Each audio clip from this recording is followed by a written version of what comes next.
डाल दिया ग्रुप पे। आप एक बार हो सके तो अपने दोस्तों को बता दो कि क्लास रिज्यूम हो गया है। वाईफाई चल रहा है तो अभी क्लास में कोई दिक्कत नहीं होगी, ठीक है। ओके सो क्या यहाँ में कोई ऐसा है जिससे जिससे एग्जाम्पल नंबर 3 सॉल्व नहीं हुआ था? जब मैं उस टाइम पे एक्सप्लेन कर रहा था तो क्या क्लियर हो गया था एग्जाम्पल नंबर 3?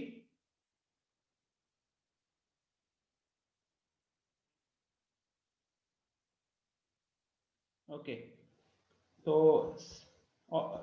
आयुषी है जिसे सॉल्व नहीं हुआ है।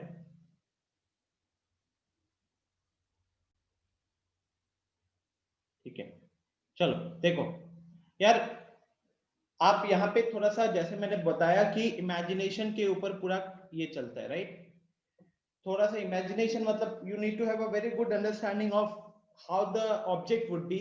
लाइक यहाँ तो हमको डायग्राम भी दिया हुआ है, डायग्राम के अकॉर्डिंग एक सिलेंडर के ऊपर कोन लगाया गया है। क्या लिखा हुआ? A wooden toy rocket is the shape of a cone mounted on a cylinder. तो cone mounted on a cylinder मतलब सिलेंडर के जस्ट ऊपर कोन को रखा गया, as shown in the figure.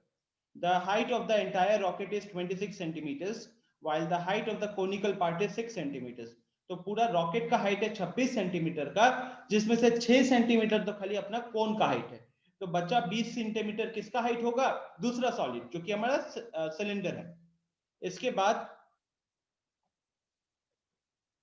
if the conical portion, अच्छा इसके बाद लिखा हुआ है the base of the conical portion has a diameter of 5 centimeters while the base of the cylindrical portion is 3 centimeters। तो थोड़ा समझो गाइस, जो एक आपका कोन होता है, कोन का बेस,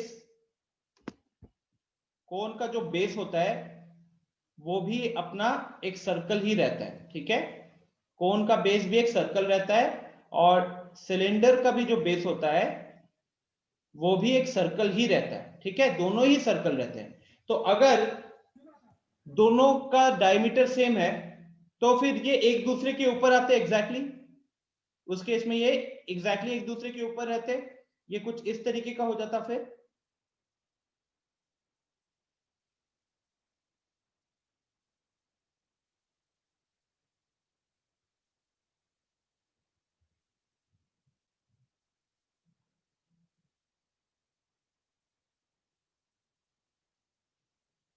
बात समझ में आ रही है? अगर दोनों का डायमीटर सेम होता तो उस केस में ये एग्जैक्टली माउंटेड हो जाते, एग्जैक्टली माउंटेड, ठीक उसके ऊपर हो जाते, ठीक है। लेकिन क्या अभी वैसा सिनेरियो है? नहीं, क्योंकि कोन वाले का डायमीटर है 5 और सिलेंडर वाले का डायमीटर है 3। तो उस केस में क्या होगा, जो ऊपर वाला पार्ट है उसका बेस का सर्कल बड़ा होगा नीचे वाले के कंपैरिजन में। तो ये देखो, ये कुछ इस तरीके का सिनेरियो रहेगा। मैं उसको एक बार ड्रॉ करता हूं। जो हमारे पास बाहर वाला होगा, मान लो ये सर्कल था, ठीक है। This is the circle of the cone, ये अपना कोन वाला है। कोन का जो बेस होगा ना वो, तो ये कितना है डायमीटर इसका? Of diameter 5। और इसी के अंदर हमारा, अब कौन सा हम फिट किसको कर रहे हैं? तो अब हम फिट कर रहे हैं,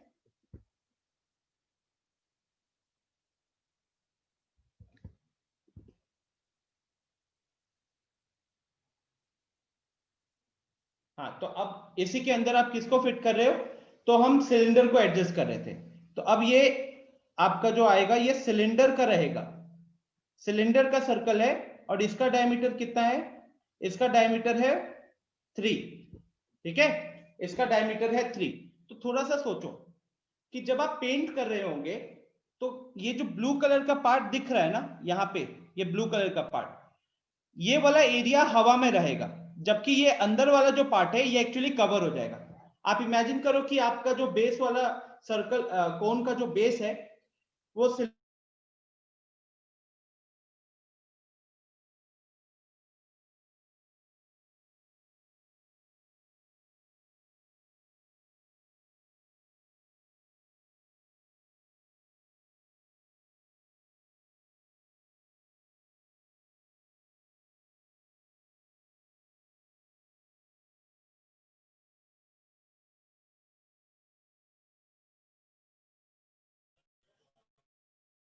सर आवाज नहीं आ रही है।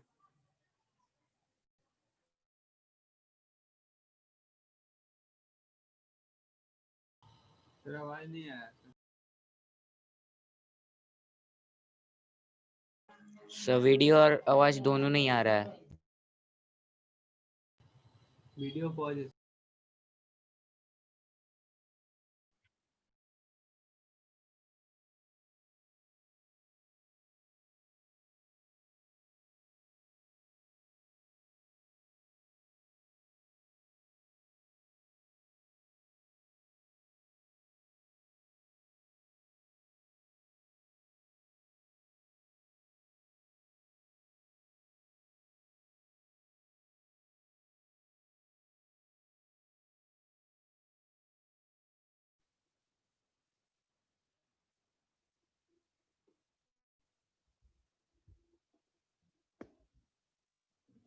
Okay, so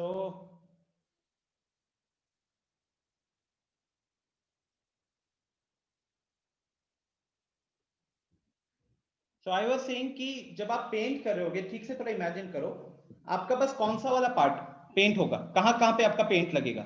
एक तो मेरे को ये दिख रहा है, what is this, this is the CSA of cone, this is the CSA of cone.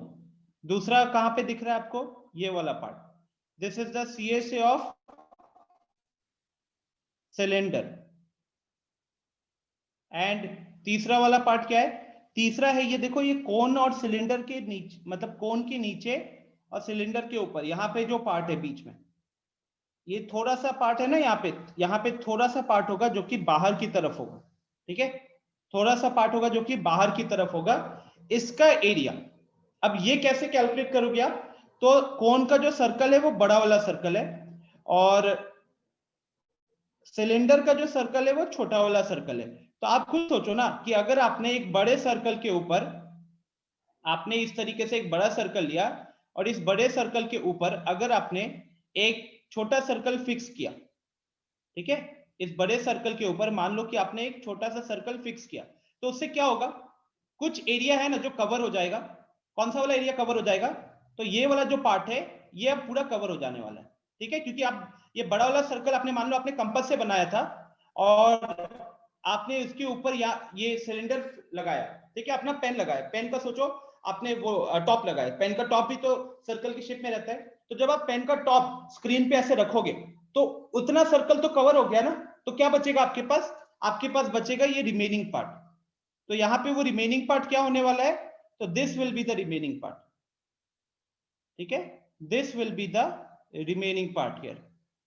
तो इसको भी तो पेंट करने की जरूरत पड़ेगी, राइट, इसको भी पेंट करने की जरूरत पड़ेगी। तो अब इसका एरिया कैसे निकालोगे, तो इसका एरिया निकालने के लिए मान लो बाहर वाला सर्कल था कैपिटल आर का, और अंदर वाला सर्कल का रेडियस था स्मॉल आर, तो बाहर वाला सर्कल का एरिया है पाई इंटू कैपिटल आर का होल स्क्वायर, अंदर वाला सर्कल का एरिया है पाई इंटू स्मॉल आर का होल स्क्वायर।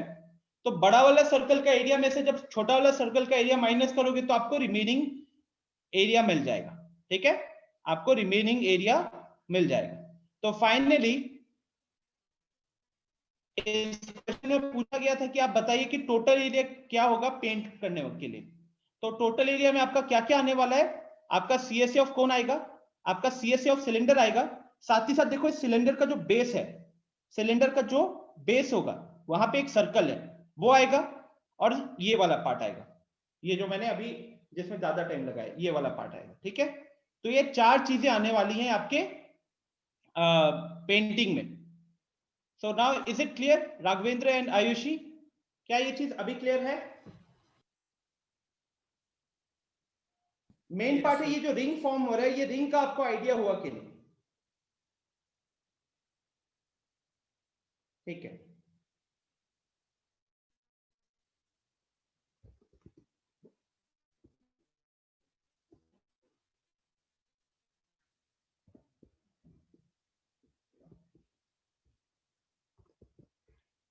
अब बताओ कि एक्सरसाइज 13.1 में कहीं पे प्रॉब्लम है, 5 क्वेश्चन आप लोगों को करने के लिए दिए थे, इसमें से कहां दिक्कत हुई है प्लीज बताइए।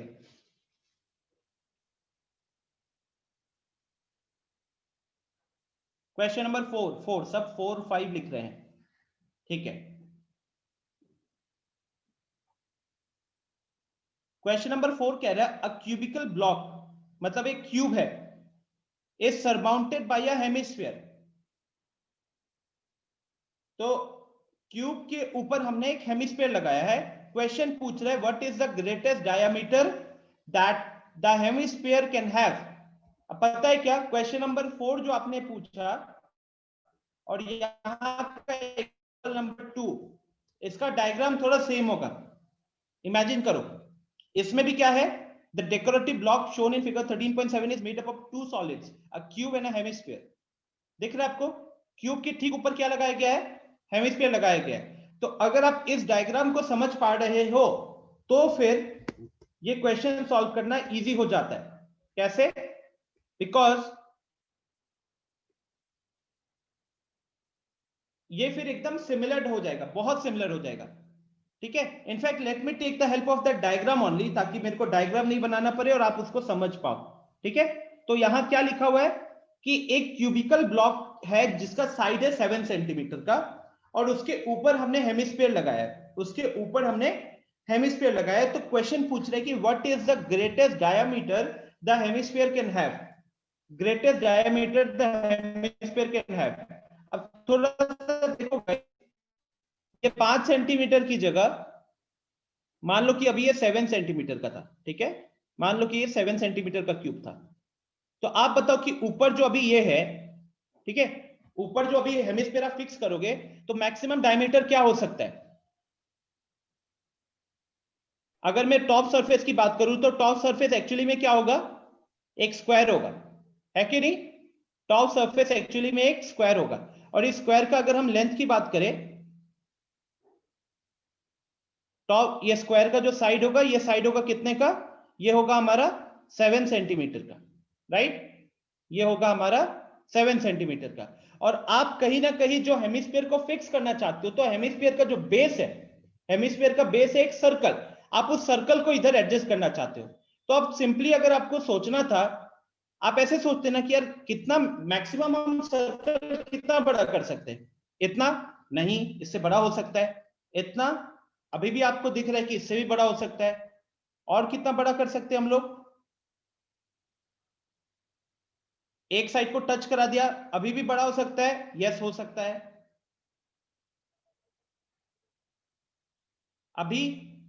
अभी भी और थोड़ा सा बड़ा हो सकता है, बट मैंने प्रॉपर ये स्क्वायर बनाया नहीं है इसलिए दिक्कत हो रही है. बट आप ये देखो कि ये जो हमने फिक्स किया, ठीक है, स्क्वायर के ऊपर जो हमने फिक्स किया, अगर ये प्रॉपर स्क्वायर होता ना गाइस, तो जो सर्कल है वो चारों साइड्स को ऐसे ही टच करता है. अगर ये एक प्रॉपर स्क्वायर बनाया होता तो चारों साइड्स को ऐसे ही टच करते हैं, यहां पे भी, यहां पे भी, यहां पे भी और यहां पे भी. ठीक है, तो यहां से क्या आप ये चीज अब इमेजिन कर पा रहे हो, क्या इसको विजुअलाइज कर पा रहे हो कि the maximum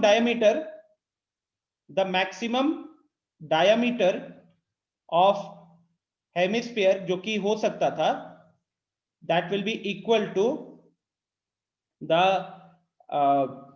age of the cube और the side of the cube. Please chat में बताओ कि क्या अब आप ये चीज इमेजिन कर पा रहे हो कि उस क्वेश्चन में जो पूछा गया था कि मैक्सिमम डायमीटर क्या हो सकता है हेमिस्फीयर का, तो एक्चुअली में वो पूछ रहे हैं कि हेमिस्फीयर का जो बेस का सर्कल होता है, वो सर्कल हम कितना बड़ा इसमें फिक्स कर सकते हैं. इससे बड़ा सर्कल रखोगे तो क्यूब से बाहर निकल जाएगा. तो इस केस में maximum diameter will be equal to the side of edge and which is equal to 7 centimetre. तो बोलो क्या ये 7 सेंटीमीटर वाला लॉजिक आप सबको क्लियर है अभी? Yes sir. Yes, sir. Yes sir. ठीक है,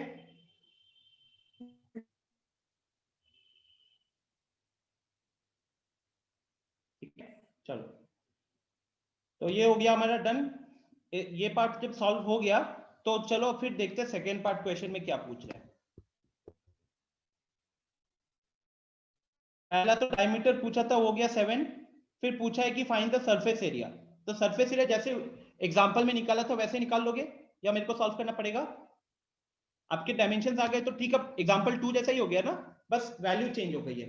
वहां पे डायमीटर 4.2 था, यहाँ पे डायमीटर 7 है. वहां पे आपका क्यूब का साइड 5 सेंटीमीटर का था, यहाँ पे 7 सेंटीमीटर का. तो खाली 2 वैल्यू चेंज हो रहा है, बाकी जो प्रोसेस है वहां पे सेम प्रोसेस फॉलो होगा. ठीक है, तो मैं इसका कैलकुलेशन वाला पार्ट या फिर स्टेप्स के लिए आपको रिकमेंड करूंगा कि now you can go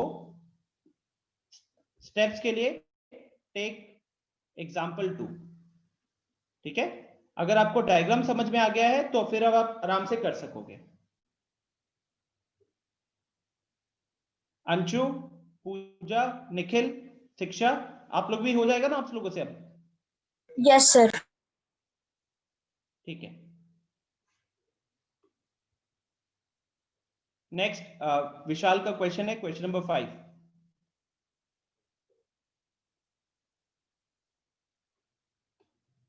question number 5 कह रहा है a hemispherical depression is cut out from one face of a cubical wooden block। Okay, एक हेमिस्फीयर को कट कर रहे हैं एक क्यूब से, राइट? इसका लास्टली यही मतलब हुआ, क्यूब के एक साइड से हमने हेमिस्फीयर कट करके निकाला, such that the diameter of the hemisphere is equal to the edge of the cube. Find the area of the remaining solid.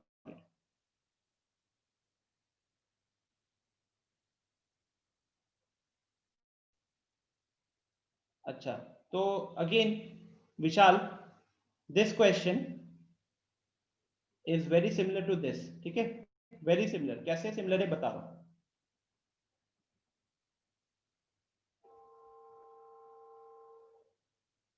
आप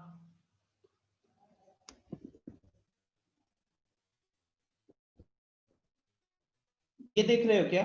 इस एग्जांपल में क्या हुआ है, ये जो सिलेंडर था, सिलेंडर में से आप ऐसे हेमिस्फीयर काट कर आपने निकाल दिया। ठीक है, सिलेंडर में से आपने हेमिस्फीयर काट के निकाल दिया। तो इस केस में जब एरिया की बात हुई है तो एरिया में क्या क्या चीजें आई हैं? CSA ऑफ सिलेंडर आया है प्लस CSA ऑफ हेमिस्फीयर आया है, राइट? CSA ऑफ सिलेंडर आया है प्लस CSA ऑफ हेमिस्फीयर आया है। इस क्वेश्चन में, क्वेश्चन नंबर 5 में क्या था? एक क्यूब में से हेमिस्फीयर काट के निकाला गया। तो आप थोड़ा सा इमेजिन करो कि अगर यही वो क्यूब था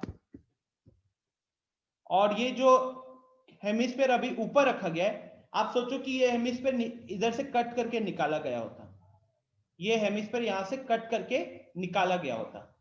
ठीक है, तो द शेप, आई होप आपको जो मैं शेप समझाना चाहता हूं वो आप थोड़ा इमेजिन कर पा रहे हो।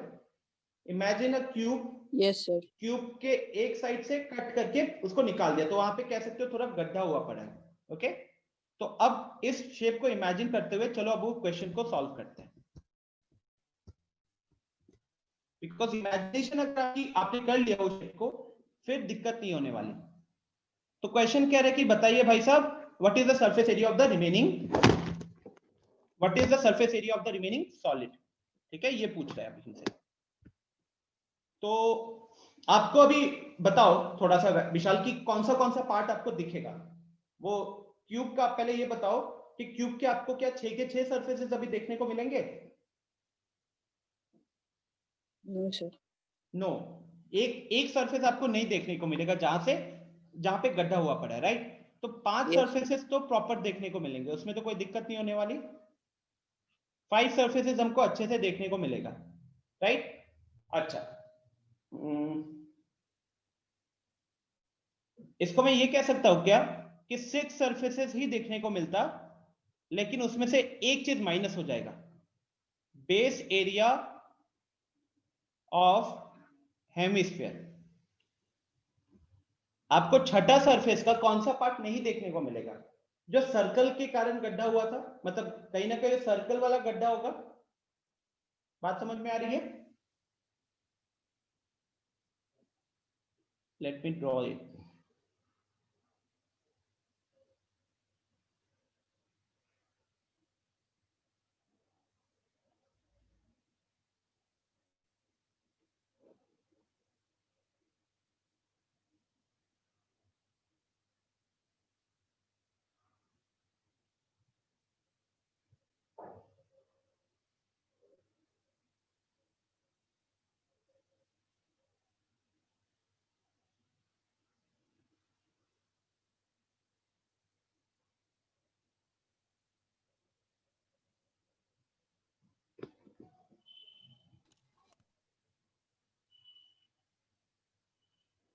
सो जो आप एक्चुअली में कट करोगे, ठीक है, उसमें आपको बस ये वाला पार्ट है, ये वाला पार्ट है जो कि कट आउट होके निकल चुका है, जो कट करके आपने बाहर निकाल दिया था। ठीक है, तो क्या क्या चीजें देखने को मिल रही है? 5 सरफेसेस तो मेरे को कंप्लीटली देखने को मिलेगा, 5 सरफेसेस मेरे को कंप्लीटली देखने को मिलेगा।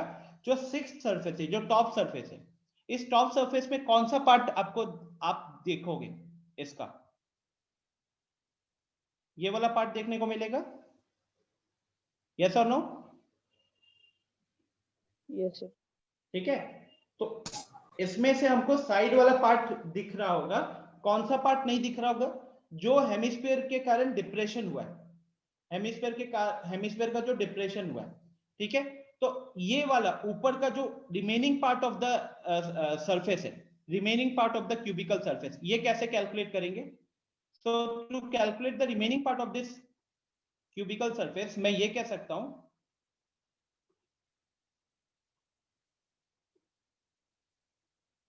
कि I will be able to watch 5, मुझे 5 फेसेस प्रॉपरली देखने को मिलेंगे,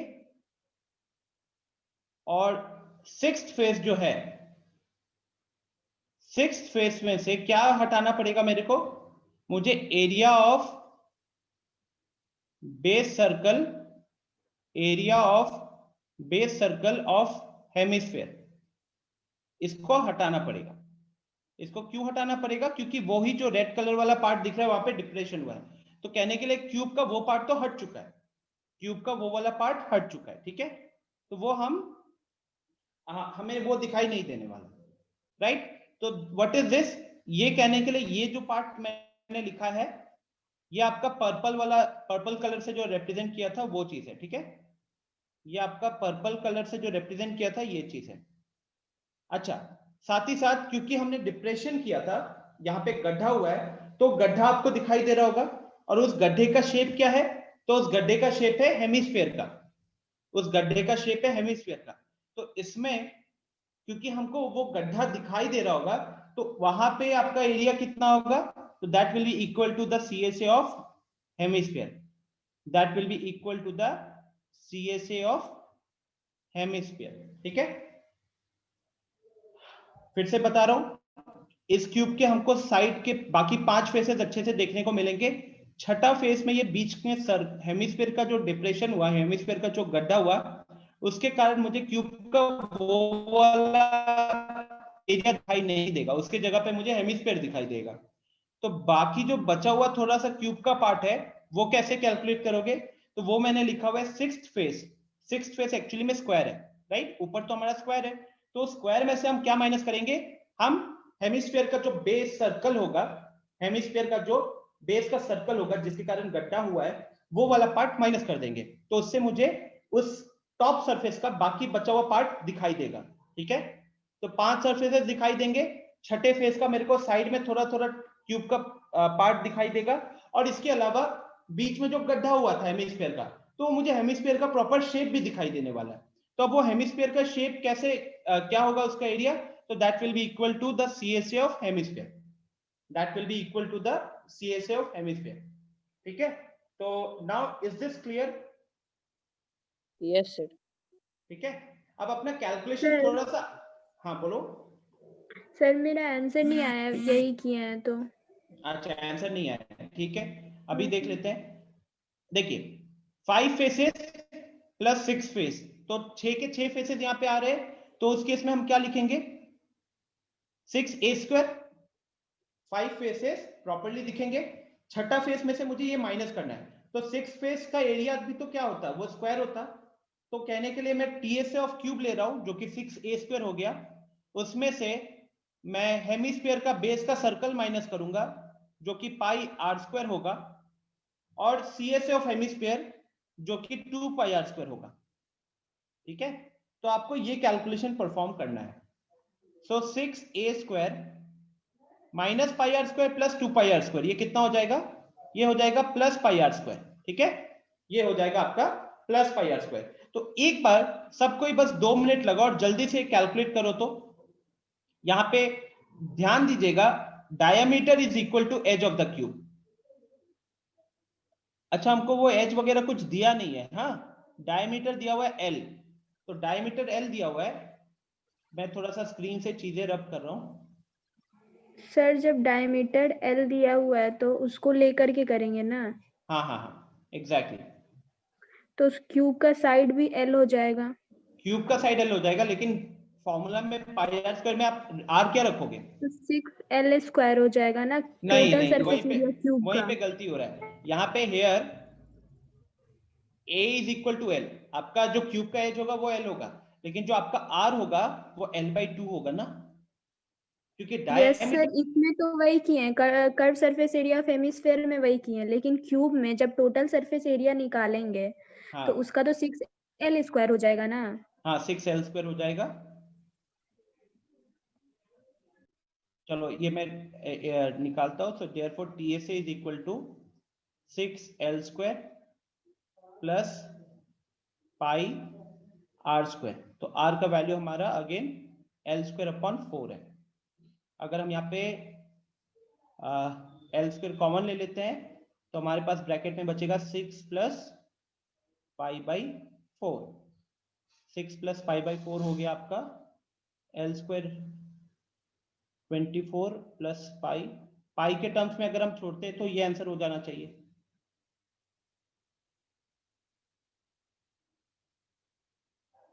is this the answer? Yes, sir. यहीं पे आंसर है क्या? ठीक है। तो श्रुति कहां पे फिर आपसे गलती हो रही थी?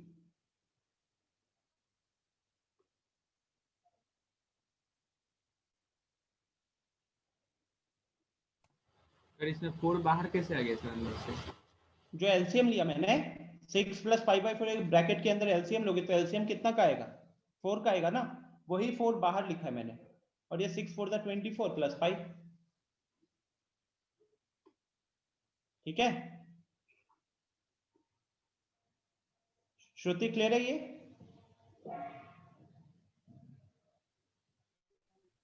यस सर, सर मेरा वहां पे गलती हो गया था, माइनस नहीं। ओके ठीक है। ओके सो हम लोग पहले 5 क्वेश्चंस कवर कर चुके हैं कहने के लिए, राइट? सो आगे बढ़ते हैं। बाकी आप लोगों को होमवर्क देना चाहूंगा अगेन, ठीक है, बिकॉज सिमिलर क्वेश्चंस हैं। मेन आपको कहीं ना कहीं मैं थोड़ा सा ऊपर से बता देता हूं। जैसे क्वेश्चन नंबर 6 का देखो, डायग्राम साइड में गिवन है। क्वेश्चन नंबर 6 का साइड में डायग्राम गिवन है, और क्या कह रहा है? It's a medical capsule which is in the shape of a cylinder with two hemispheres stuck to each of its end। तो यहाँ पे हमको क्या दिखाई दे रहा है? हमको दिखाई दे रहा है कि बीच में एक सिलेंडर है, सिलेंडर के यहाँ पे हेमिस्फीयर 2 होगा और इसके लेफ्ट में हेमिस्फीयर 1 है। आपको क्या निकालने दिया है? टोटल सरफेस एरिया निकालने दिया है। तो यहाँ पे टोटल सरफेस एरिया मेरे को पूरा सॉलिड का निकालना है, TSA ऑफ सॉलिड कैलकुलेट करना है। अब बताओ इस सॉलिड का आपको क्या क्या चीज दिख रहा है? मेरे को सिलेंडर का कर्व वाला पार्ट दिख रहा है, मुझे हेमिस्फीयर, दोनों हेमिस्फीयर का कर्व वाला पार्ट दिख रहा है। तो कहने के लिए इस केस में हम क्या लिखेंगे? TSA will be equal to CSA of cylinder plus 2 times of CSA of hemisphere, right? 2 times of hemisphere, CSA of hemisphere, और ये आप अपना कैलकुलेट कर लोगे। सारी चीजें गिवन है। Length of the capsule is 14। अच्छा, अब कुछ बेसिक चीजें, जो आपका रेडियस ऑफ हेमिस्फीयर होता है, रेडियस ऑफ, शॉर्ट में HS लिख रहा हूं, तो radius of hemisphere is equal to your length of hemisphere, right? ये तो आपको पता है।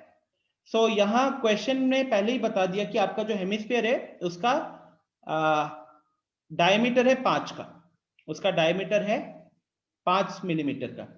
तो उस हिसाब से उसका रेडियस कितना हो जाएगा? 2.5। तो 2.5 यहां निकलेगा एंड 2.5 यहां निकलेगा, ठीक है? तो यहां आपका radius will be 2.5 for both cylinder and, मतलब सिलेंडर का भी R है और हेमिस्फीयर का भी R है, दोनों का वैल्यू 2.5 रहेगा। और आपका हाइट फॉर सिलेंडर, बताओ सिलेंडर का हाइट कितना होगा? फिर इस डायग्राम में सिलेंडर का हाइट कितना दिख रहा है आप सबको? क्या मैं 14 होगा? 2.5 सिलेंडर की हाइट की बात कर रहा हूं मैं। सर 9 मिलीमीटर होगा। 9 कैसे होगा बताओ? सर यस सर 9 होगा सर। 9 होगा, कैसे होगा 9 बता दो एक बार जल्दी से।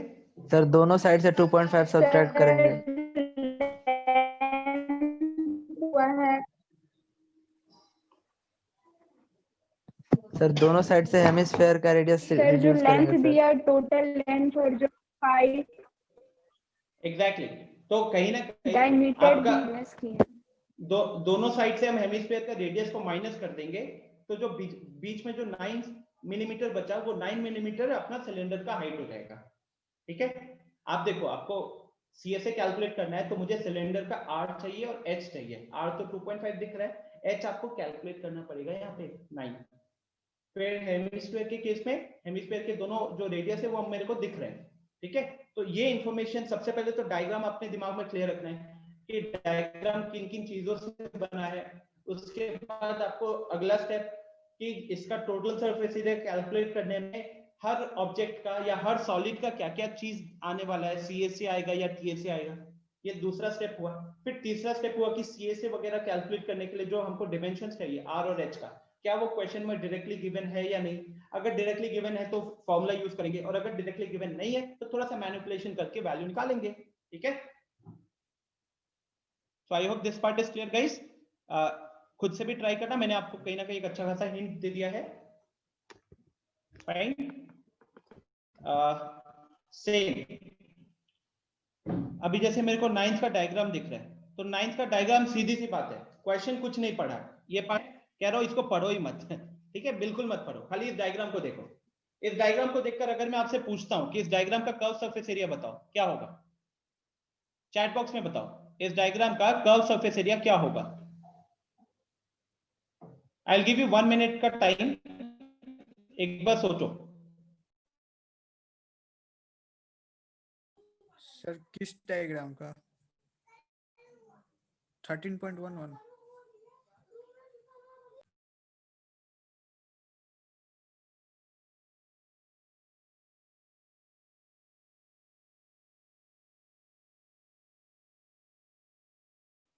सर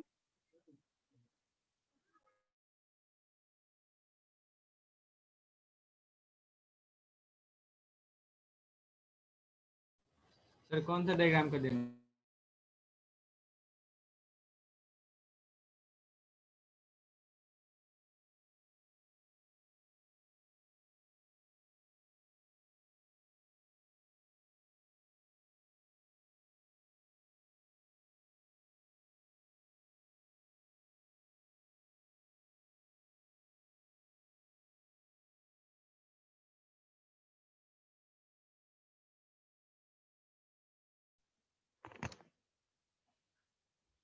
हाँ जी स्टूडेंट्स, हुआ किसी से सॉल्व?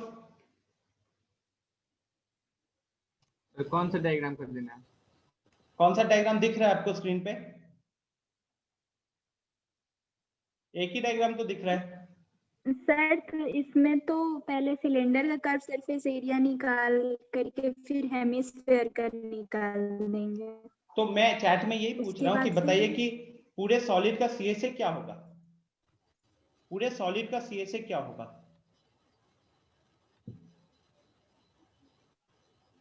विश्वास, वेरी गुड, सही है।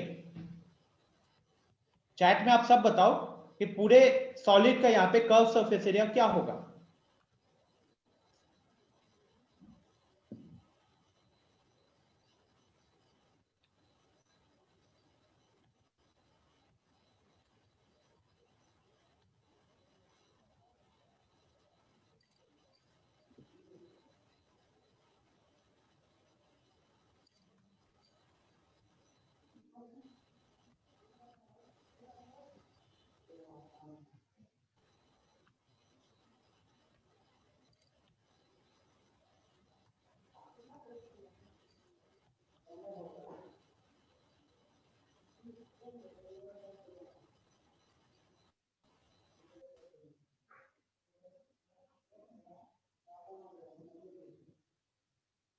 Ayushi, I am asking about the curve surface area.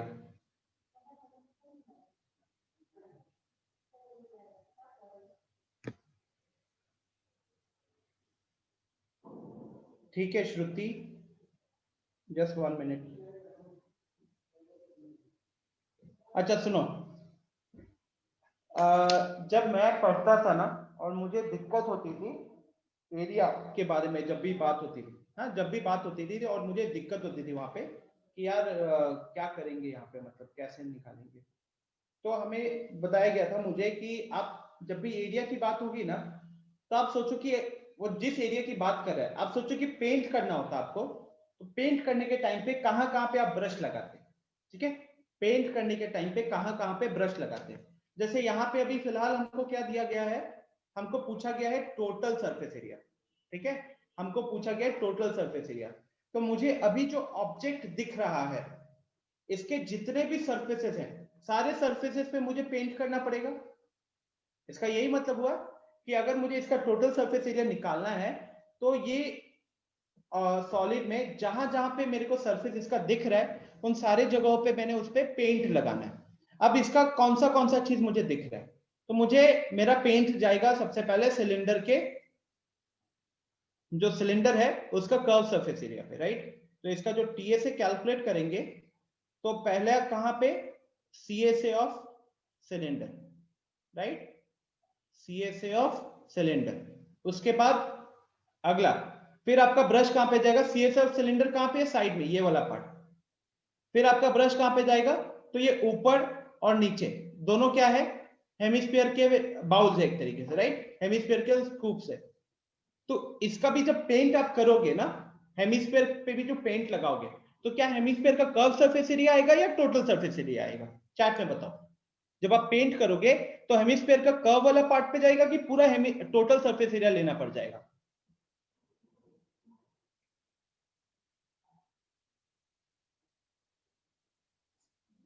बताओ सबके, श्रुति, वैशाल, निखिल, विश्वास का तो रिप्लाई आ गया, अंशु का भी रिप्लाई आ गया। हमको खाली उसका कर्व वाला पार्ट, वो क्लियरली दिख भी रहा है कि मुझे हेमिस्फीयर का सिर्फ जो कर्व वाला पार्ट है ना वहां पे पेंट करने की जरूरत पड़ेगी, राइट। तो और ऐसे दो सरफेसेस है, तो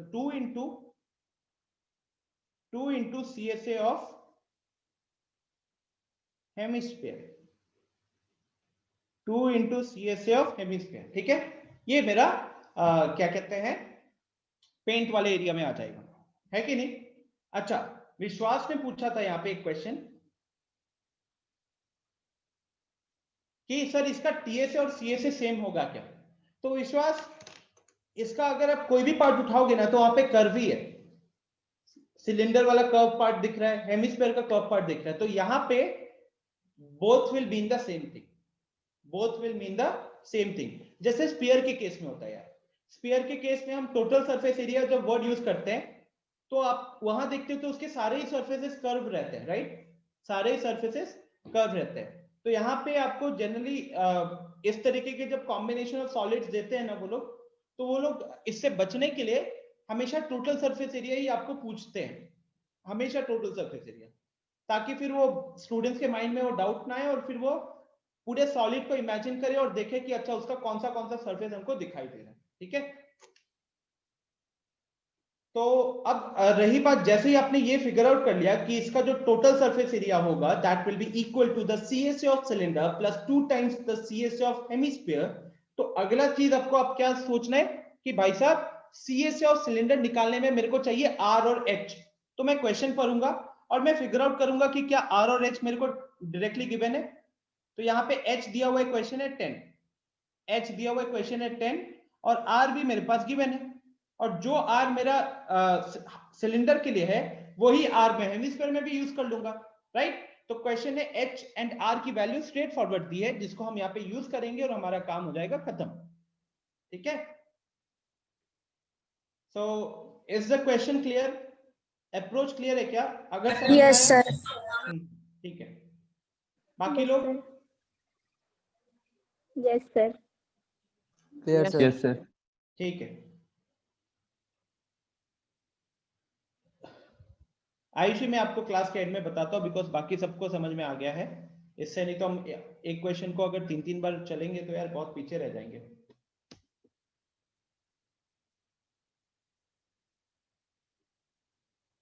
क्लास के एंड में मैं टाइम दे दूंगा आपको। अच्छा, अब जिस तरीके से हम कॉम्बिनेशन ऑफ सॉलिड्स को इमेजिन करते थे एंड वहां पे हम कर्व सरफेस एरिया निकालते थे, सेम आपको volume of combination of solids मिलेगा और यहाँ पे भी कुछ ना कुछ सेम सिनेरियो रहने वाला है। ठीक है, ये वाला एक्सरसाइज पिछले वाले के कंपैरिजन में थोड़ा सा आसान रहेगा। कैसे आसान रहेगा? क्योंकि आपको बस इतना ही सोचना है कि अगर मैंने दो सॉलिड्स को एक साथ ले आए अगर, तो उससे मेरा क्वांटिटी या मेरा वॉल्यूम बढ़ेगा या घटेगा, क्या उसकी कैपेसिटी बढ़ गई या घट गई। जैसे कि ये डायग्राम अभी आपको सामने दिख रहा है। ठीक है, मैं आपसे अगर सिंपली पूछूं कि इसमें जब आप पानी फिल करोगे तो कितना पानी आएगा, इसमें अगर मैं पानी भरना चाहूंगा इस सॉलिड के अंदर तो कितना पानी आएगा। ठीक है, तो अब आपका उस टाइम पे आंसर क्या होना चाहिए कि सर यहाँ पे मेरे को एक क्यूबॉइड दिख रहा है और क्यूबॉइड के ऊपर मेरे को सिलेंडर आधा दिख रहा है।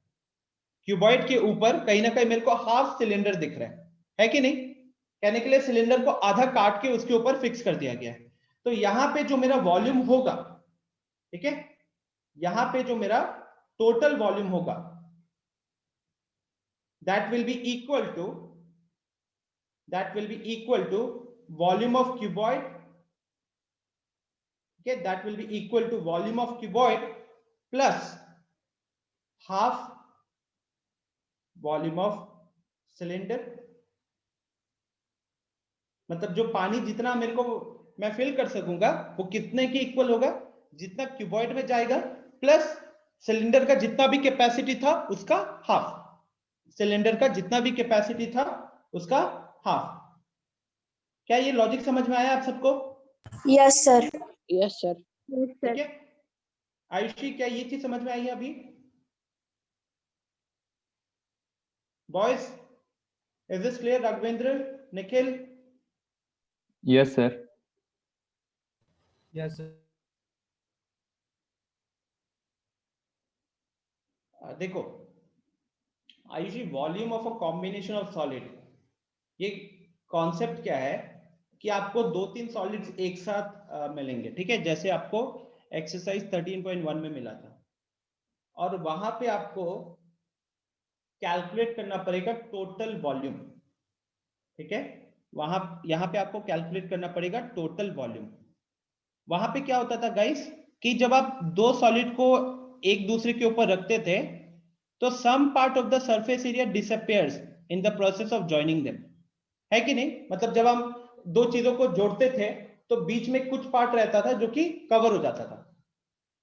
ठीक है, बट ऐसा सिनेरियो आपको यहां नहीं मिलने वाला है। यहां पे अगर आपने एक क्यूबॉइड और एक सिलेंडर को जोड़ दिया, ठीक है, बिना कोई मतलब कुछ कह सकते हो कोई भी मटेरियल कट करके हमने साइड नहीं किया, तो उस केस में जो मेरा वॉल्यूम होगा ना सॉलिड का, जो मेरा नया सॉलिड बनेगा जिसमें क्यूबॉइड और सिलेंडर दोनों लगे हुए हैं, तो उस केस में जो मेरा टोटल वॉल्यूम होगा that will be equal to the volume of cuboid plus the volume of cylinder. जितना क्यूबॉइड का वॉल्यूम होगा, जितना सिलेंडर का वॉल्यूम होगा, उसको ऐड कर दीजिएगा, वो आपका टोटल वॉल्यूम हो जाएगा उस नया सॉलिड का। ठीक है, तो ये चीज आपको सोचना पड़ता है जब आप 2-3 सॉलिड्स को एक साथ कंबाइन कर रहे हो। अब जैसे कि ये डायग्राम था, ये डायग्राम में क्या है? इस डायग्राम में क्यूबॉइड के ऊपर एक सिलेंडर है, लेकिन क्या पूरा सिलेंडर है? नहीं, हाफ सिलेंडर है। और मुझे ना इसका टोटल का वॉल्यूम निकालना है। तो मैं अभी आर एच वगैरह वैल्यू पे नहीं जा रहा हूं, वेरिएबल पे नहीं जा रहा, मैं बस ऊपर से बता रहा हूं कि यहाँ पे अगर मेरे को टोटल वॉल्यूम कैलकुलेट करना पड़ा तो क्या मेरा क्यूबॉइड का कोई पार्ट कटा हुआ है? बताओ आयुषी, क्या क्यूबॉइड का कोई हिस्सा आपको कटा हुआ दिख रहा है यहाँ पे?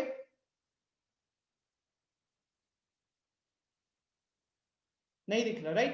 तो कोई भी पार्ट यहाँ पे अभी कटा हुआ नहीं है। तो इस केस में जब आप पानी, मान लो, देखो वॉल्यूम निकालने का मतलब है, आप ऐसे सोचो कि वॉल्यूम निकालना है तो पानी अगर हम भरने जाएंगे या इस सॉलिड में पानी फिल करने जाएंगे तो पानी कहां से कहां तक फिल होगा या कितना फिल होगा?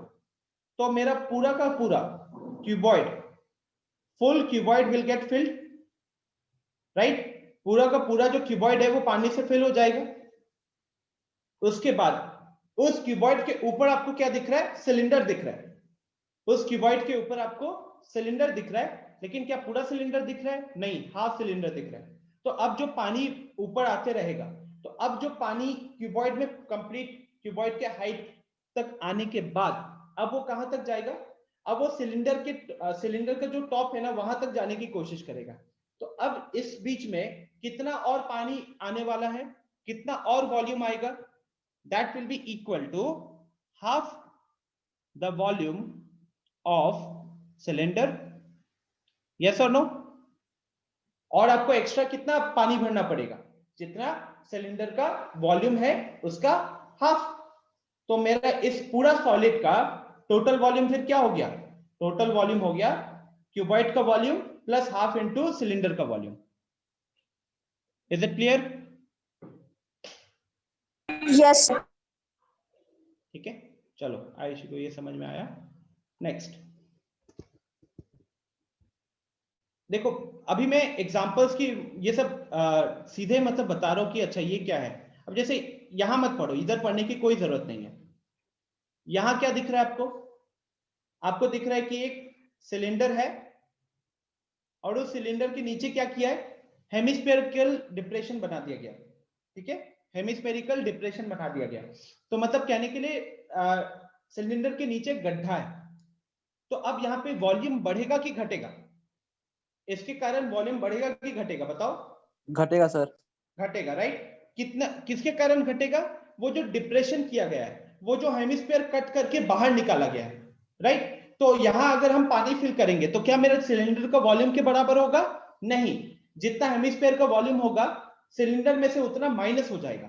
तो यहां जब हम टोटल वॉल्यूम की बात करेंगे, यहां जब आप टोटल वॉल्यूम की बात करोगे, so that will be equal to volume of cylinder minus volume of hemisphere, volume of cylinder minus volume of hemisphere. ठीक है, मान लो कि पहले जो था इसमें 50 लीटर, मतलब अगर सिलेंडर होता प्रॉपर तो उसमें 50 लीटर पानी फिल हो जाता, लेकिन अब इस शेप के कारण 40 लीटर ही पानी फिल हो पाया। ऐसा क्यों? क्योंकि 10 लीटर हेमिस्फीयर का वॉल्यूम था और वो हेमिस्फीयर के कारण फिल नहीं हो पाया, हेमिस्फीयर का डिप्रेशन के कारण वो 10 लीटर फिल नहीं हो पाया। ठीक है, तो ऐसे केसेस में जब गड्ढा वड्ढा कर दिया गया, एक सॉलिड के अंदर डिप्रेशन किया गया दूसरे सॉलिड का, तो वहां जब आपको वॉल्यूम कैलकुलेट करना पड़ेगा तो बड़ा वाला जो ऑब्जेक्ट रहेगा उसमें से छोटे वाले ऑब्जेक्ट का वॉल्यूम हम माइनस करेंगे। ठीक है, पिछले वाले क्वेश्चन में क्या था? ऐड किए थे, यहां पे हम सब्ट्रैक्ट किए। रीजन समझ में आ रहा है? क्योंकि पिछला वाला क्या था, वो क्यूबॉइड के ऊपर रख दिया गया था, तो जिसके कारण नेट वॉल्यूम बढ़ गया था। इधर क्या था, बड़ा वाला जो सिलेंडर था उसमें से कट करके बाहर निकाला गया था, जिसके कारण वॉल्यूम डिक्रीज कर रहा था। ओके, अच्छा नेक्स्ट, ये क्या है? This is a hemisphere, this is a hemisphere. ठीक है, और उसके ऊपर ये जो दिख रहा है ना, दिस इज अ कोन। यहां बता भी दिया क्वेश्चन है, a solid toy is in the form of the hemisphere surmounted bye a right circular cone. तो अब मेरा सिंपल सा क्वेश्चन है, बाकी मेरे को कुछ नहीं देखना है, बाकी कैलकुलेशन तो मैं बाद में करूंगा। मुझे दिख गया कि हेमिस्फीयर का जो सर्कल होता है, उस सर्कल के ऊपर आप सोचो कि हेमिस्फीयर का जो सर्कल है उसमें आपने बर्थडे कैप जो होता है ना, बर्थडे कैप को रख दिया। अब बर्थडे कैप का जो सर्कल है और जो हेमिस्फीयर का सर्कल है दोनों सेम थे। ठीक है, दोनों सेम थे। तो यहां पे आपका टोटल वॉल्यूम क्या होगा? चैट में बताओ, यहां पे आपका टोटल वॉल्यूम क्या होगा? जल्दी से सबको चैट में बताओ यार। ये जो सॉलिड दिख रहा है आपको, इस सॉलिड के लिए टोटल वॉल्यूम क्या होगा?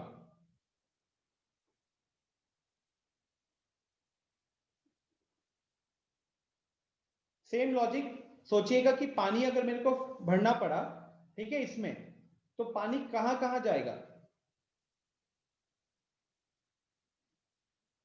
वेरी गुड विश्वास, विश्वास ने आंसर दे दिया है सही। बाकी लोग जल्दी से बताओ।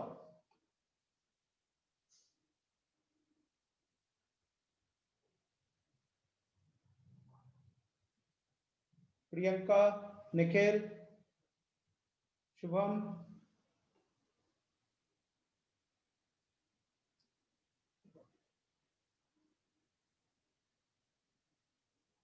मैंने आपको सिंपली बोला कि ये जो ब्लू कलर दिख रहा है दैट इज फॉर हेमिस्फीयर, और इस ब्लू कलर के ऊपर क्या है, तो एक कोन लगाया गया है, ब्लू कलर के हेमिस्फीयर के ऊपर कोन लगाया गया है। तो इस सॉलिड का टोटल वॉल्यूम क्या होगा?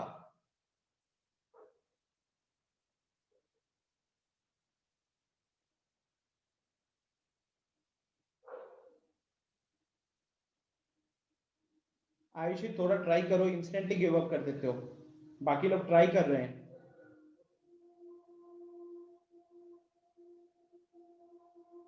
वेरी गुड अंशु, सही है।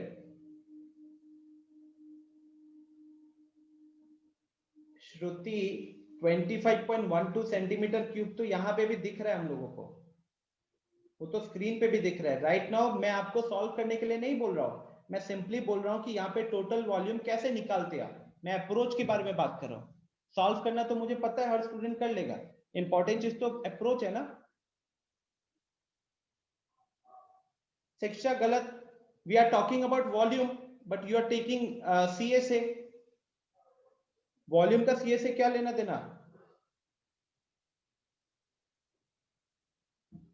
मैं वॉल्यूम की बात कर रहा हूं, ये पूरा एक्सरसाइज 13.2 एक्सरसाइज सिर्फ वॉल्यूम के ऊपर बात करता है। यस श्रुति, वेरी गुड। बॉयज, आयशा आप तो ऐसे भी कभी रिस्पॉन्ड नहीं करते हो।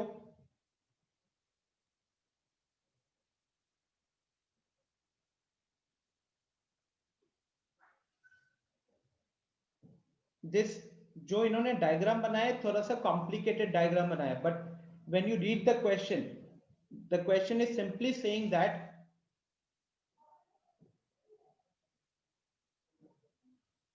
कि जो टॉय है, I am talking about the toy only. So ये टॉय क्या है, नीचे हेमिस्फीयर है और उसके ऊपर है कोन, नीचे हेमिस्फीयर है और उसके ऊपर है कोन। तो अगर मैं सिर्फ इसी का वॉल्यूम का बात करता ना, तो that would have been equal to the volume of cone, that would have been equal to the volume of cone plus the volume of hemisphere, that would have been equal to the volume of cone plus the volume of hemisphere। ठीक है,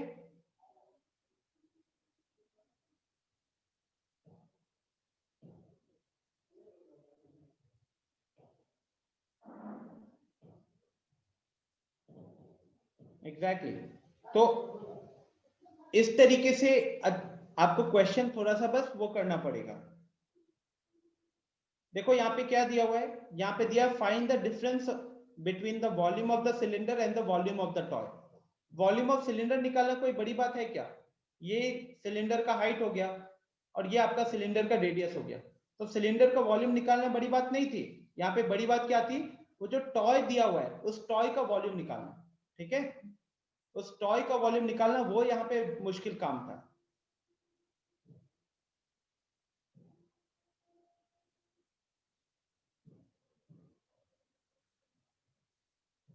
volume का तो formula पता है ना Ayushi, volume of कोन तो 1/3 पाई R square H.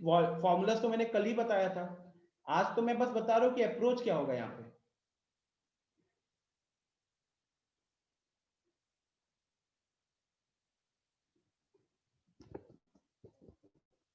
So we have 13.2 exercise which is completely based on volume। ठीक है, now एक क्वेश्चन करते हैं, एक क्वेश्चन आपको करने देता हूं, उसका डिस्कशन करेंगे एंड क्लास को एंड करेंगे। ठीक है, so I just want you guys to try out। Sir question number 3 बता दीजिए। क्वेश्चन नंबर 3, ठीक है, चलो सबको एक बार क्वेश्चन नंबर 3 को थोड़ा ट्राई करो। I will give you around 5 minutes और उसके बाद मैं बताता हूँ। ठीक है, बाकी सबको एक बार ट्राई कर लेने दो।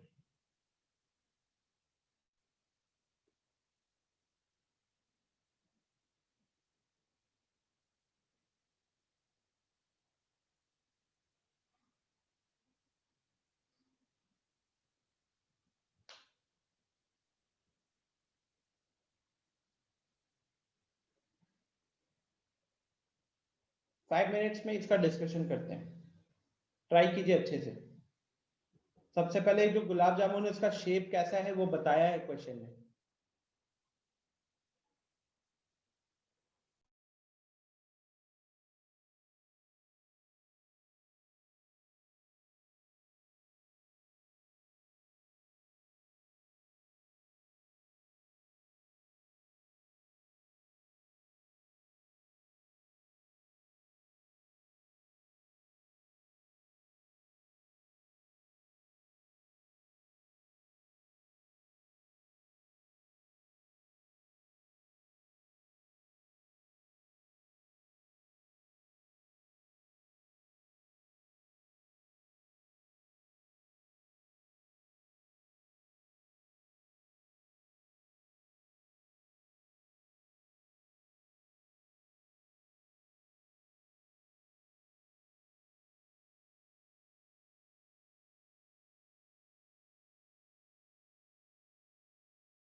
Okay.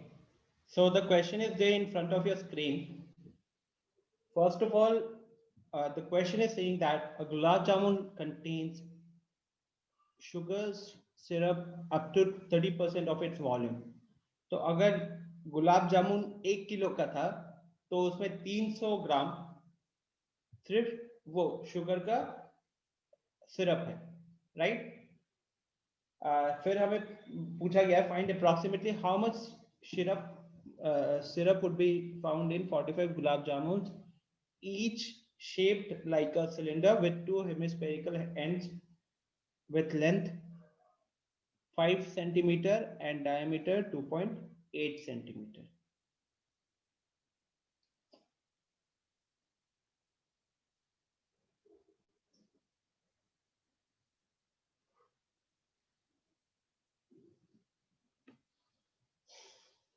Okay, so according to the question, we have a cylinder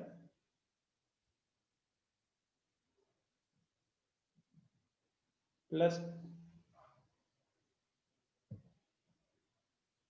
two hemispheres, right? Cylinder plus two hemispheres, ठीक है? First thing. Next, जो आपको ये 5 सेंटीमीटर दिया हुआ है, जो आपको ये 5 सेंटीमीटर का लेंथ दिया हुआ है, इसमें क्या आता है? इसमें आपको हाइट ऑफ सिलेंडर आएगा, इसमें आपका हाइट ऑफ सिलेंडर आएगा, ठीक है? Plus 2 times of height of hemisphere भी आएगा, राइट?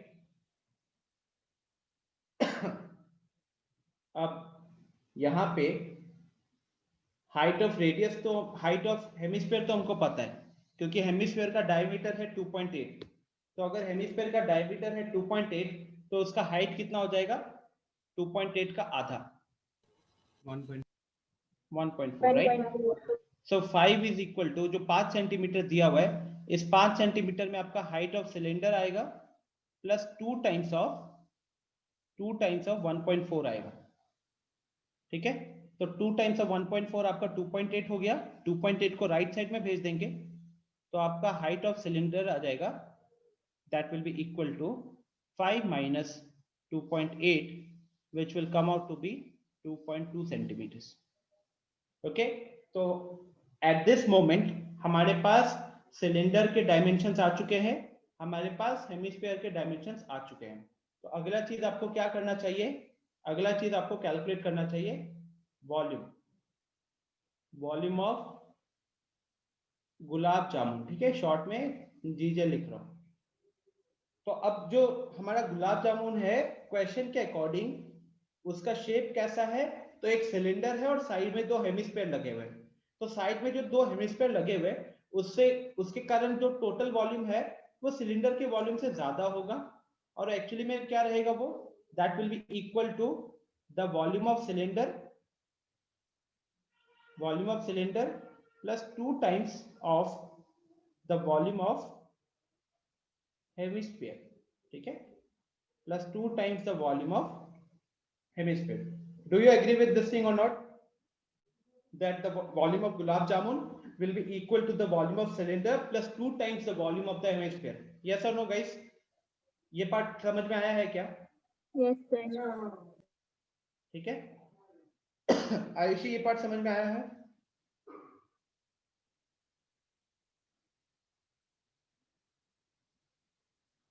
जो हमारा गुलाब जामुन का टोटल वॉल्यूम होगा that will be equal to the बीच में जो सिलेंडर है उसका वॉल्यूम प्लस साइड में जो 2 हेमिस्फीयर लगे हुए हैं उनका वॉल्यूम, ठीक है? ओके, अब देखो यहाँ पे अपना कैलकुलेशन को हमको बहुत बचाना पड़ेगा। जैसे पाई आर का वैल्यू दोनों जगह पे सेम है, राइट? तो पाई में अभी फिलहाल आर स्क्वायर ही लिखता हूं और एच मैंने कैलकुलेट कर लिया 2.2। यहाँ पे वॉल्यूम ऑफ हेमिस्फीयर 2 इंटू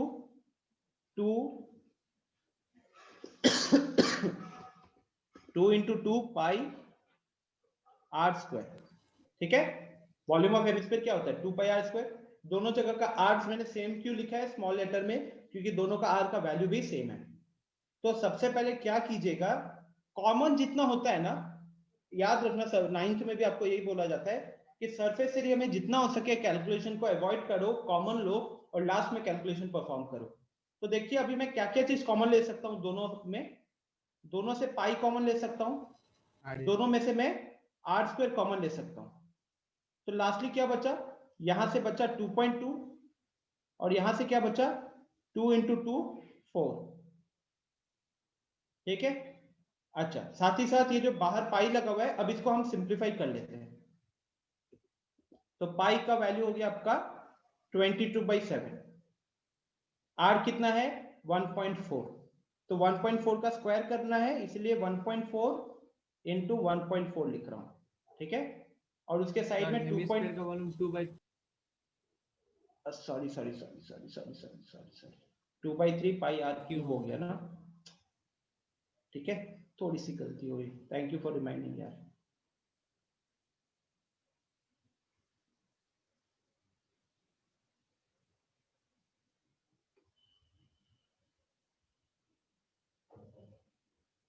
ये 2.2 प्लस यहां से क्या आया 4/3 आर, 4/3 आर।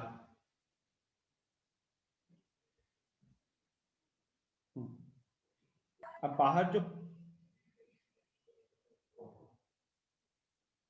बाहर जो हमारा पाई है उसको हम लिखेंगे 22/7, आर की वैल्यू अपन लिख लेंगे 1.4 × 1.4। अब अंदर वाला पार्ट जो है, तो 2.2 प्लस यहाँ पे फिर ऐड कर दो, तो 1.4 × 4 आपका 5.6 हो जाएगा। तो एक्चुअली में हमारे पास रहेगा 2.2 प्लस, मैं उसको मल्टीप्लाई कर रहा हूँ, 4 को r के साथ मल्टीप्लाई करेंगे तो अपन को मिलेगा 5.6, तो 5.6/3। ठीक है,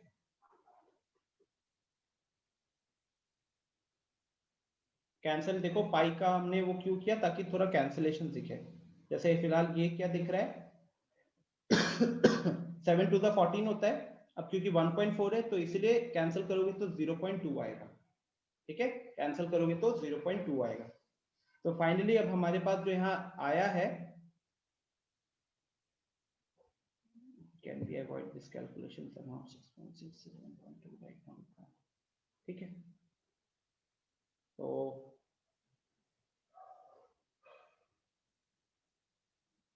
जो यहाँ पे छोटा सा 0.2 × 1.4 है, इसको मैं मल्टीप्लाई कर देता हूँ।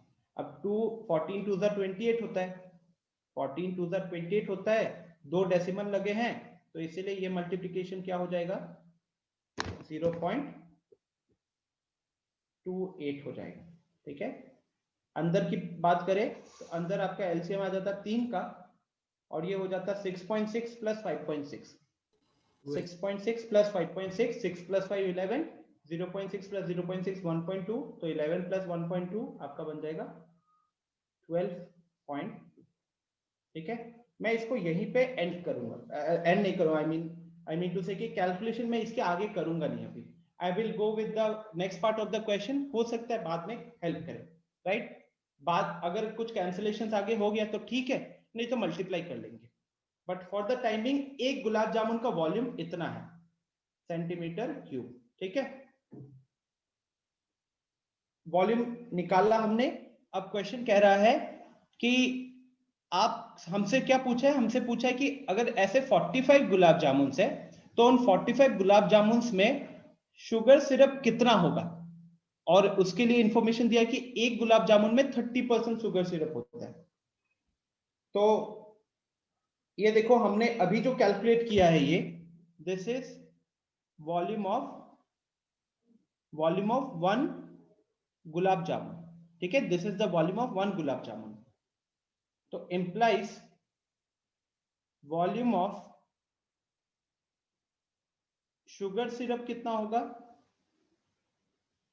ये तो ऐसा ही बात हो गया ना कि जो मैंने बताया था कि अगर 1 kg का गुलाब जामुन है तो उसमें 300 ग्राम उसमें शुगर सिरप था।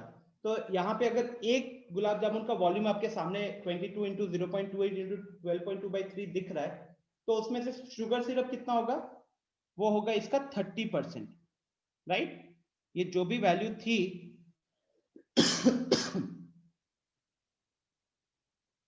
इसका 30%। यस और नो गाइस? Yes sir. ठीक है ना? यहां तक कोई दिक्कत हो रही है किसी को? No sir.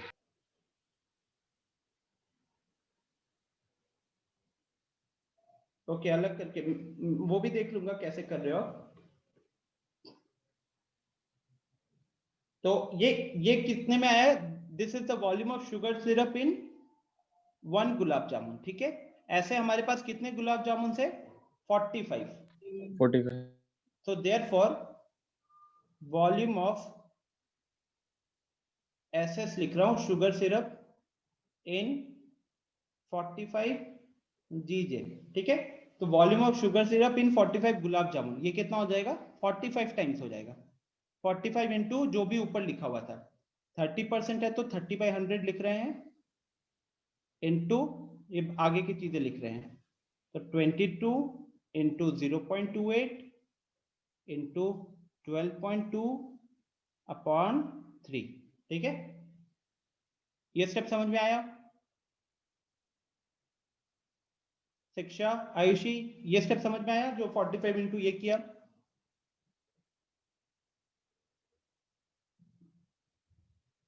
एक गुलाब जामुन में ऊपर दिखा हुआ है तो 45 में इसका 45 टाइम्स हो जाएगा। और अब हमको यहाँ पे बस कैलकुलेशन परफॉर्म करना है, जो कट रहा है वो कटेगा और जो नहीं कट रहा है उसको मल्टीप्लाई कर लेंगे। ठीक है, तो जैसे कि फिलहाल ये 3, तो 3 यहाँ पे ये 15 हो गया आपका, ये 15 का 5 इधर कैंसिल करेगा 20 बनेगा और ऊपर आ जाएगा 3। और कैसे कैंसिल हो रहा है? तो ये देखो इधर भी एक 5 है, तो 6 5 30।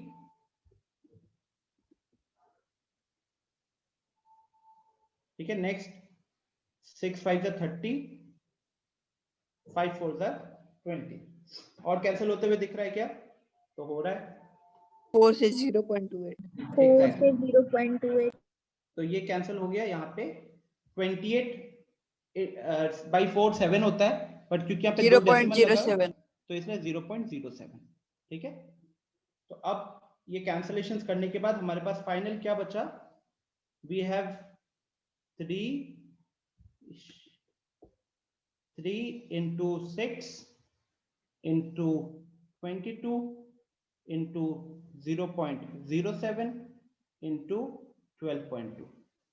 ये हमको अब कैलकुलेट करना है, राइट? चलो इसका मल्टीप्लिकेशन करते हैं। ये कितना हो गया? 3 6 18, 18 इंटू 22। अब देखो 18 इंटू 22 मैं कैसे करता? 22 को 20 और 2 में डिवाइड कर लिया। ठीक है, तो 18 इंटू 20 कितना होगा? 18 इंटू 2 कितना होगा? 36। तो 18 इंटू 20 कितना होगा? 360। तो 22 को मैंने, देखो मैं माइंड में क्या कर रहा हूं, 18 इंटू 22 कैलकुलेट करना जो था, तो 22 को मैं 20 प्लस 2 में ब्रेक कर लिया, तो ये क्या बन गया? 396 होगा। 20 प्लस 18 इंटू 2। अब 18 इंटू 2 36 है, तो ये 360 है और यहाँ पे 36 है, तो 360 प्लस 36 कितना हो गया? 396। तो यहाँ पे हमारे पास 396 आया। यहाँ पे मल्टीप्लिकेशन परफॉर्म करना है 12.2 इंटू 7। 12.2 को अपने माइंड में 12 लेके चलो अभी, तो 12 7 कितना होता? बताओ। 84। 84 होता। अब 0.2 को काउंट करो, अब 0.2 को काउंट करो, 0.2 क्या, 2 को काउंट करो, तो 2 7 कितना? 14। 14। ठीक है, तो 84 प्लस 14 हो गया आपका 98। एक मिनट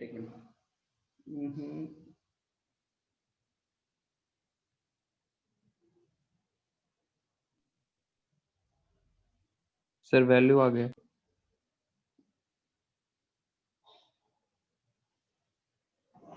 12 7 84। मतलब क्या वैल्यू आ गया? क्या चीज कह रहे हो? पूरा मल्टीप्लाई करके क्या? Yes sir. अच्छा, क्या वो आंसर मिल रहा है? सर 338.184 मेरा आ रहा है। प्रॉपर कैलकुलेटर माने हुए लग रहा है। Yes sir, yes sir. पीछे आंसर कितना है?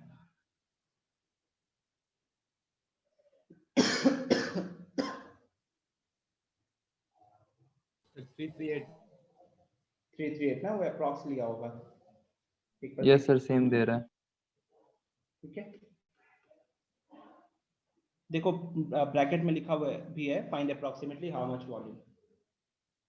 तो श्रुति, लॉजिक समझ में आया क्या? देखो इससे लेंथी क्वेश्चन नो डाउट, मतलब समझाना नहीं होता तो मैं थोड़ा और जल्दी करता, बट एक दो चीजें यहाँ पे जो आपको सीखने को मिले। फर्स्ट ऑफ ऑल देखो, जो कैलकुलेशन हमने नहीं किया, एक गुलाब जामुन का वॉल्यूम कैलकुलेट जो वहां पे नहीं किया, तो ये मेरे को यहाँ पे हेल्प हो गया बहुत ज्यादा।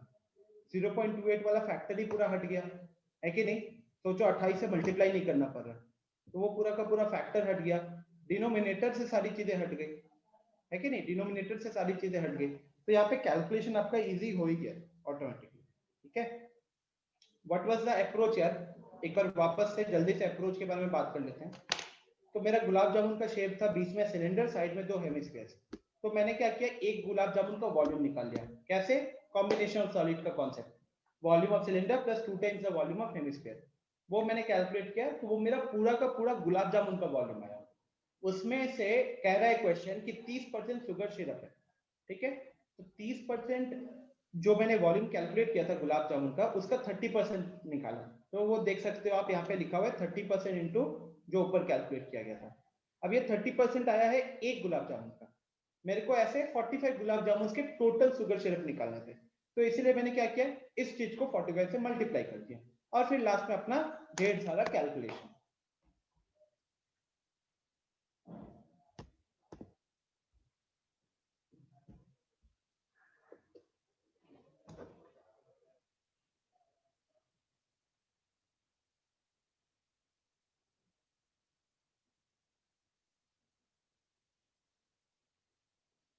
Is this clear, guys? Shruti? Yes, sir. This was Yes, your sir. doubt?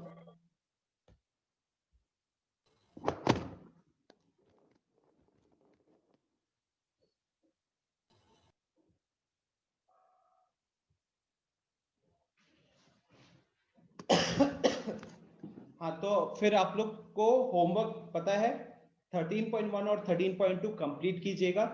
13.1 सिर्फ और सिर्फ सरफेस एरिया के ऊपर बेस्ड है, 13.2 सिर्फ और सिर्फ वॉल्यूम के ऊपर बेस्ड है।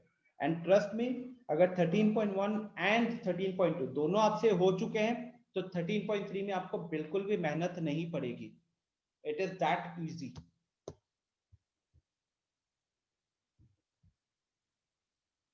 ठीक है, so I'm going to end the session. I hope हमारा जो टाइम वेस्ट हुआ था वो हमने अच्छे से यहाँ पे यूटिलाइज कर लिया। ठीक है, अगेन प्लीज होमवर्क सबमिट करने का मैं प्रेशर नहीं डाल रहा हूँ, बिकॉज टाइम कम है। कल हमारी दोबारा क्लास है, और मैंने रेगुलर क्लासेस इसीलिए प्लान की है अपनी, क्योंकि हमारा सिलेबस थोड़ा पीछे चल रहा है। मैं हर एक क्वेश्चन करवा रहा हूँ, कोई भी क्वेश्चन स्किप नहीं कर रहा। आपके जितने डाउट होते हैं, लास्ट में आधा एक्सरसाइज तो मैं ही क्लास में सॉल्व करते रहता हूँ। ठीक है, but try to give at least 3 hours. मुझे पर्सनली लगता है कि अगर अभी आप कम से कम 2.5 से 3 घंटे नहीं दोगे, तो 13.1 के बचे हुए क्वेश्चंस एंड 13.2 ये कवर नहीं कर पाओगे। ठीक है, तो होमवर्क कंप्लीट 13.1 एंड 13.2। ठीक है, आपके जो फ्रेंड्स यहाँ पे ज्वाइन नहीं कर पाए उनको ये चीज जरूर इन्फॉर्म कर दीजिएगा। मैं भी ग्रुप पे एक मैसेज डाल दूंगा। ठीक है गाइस?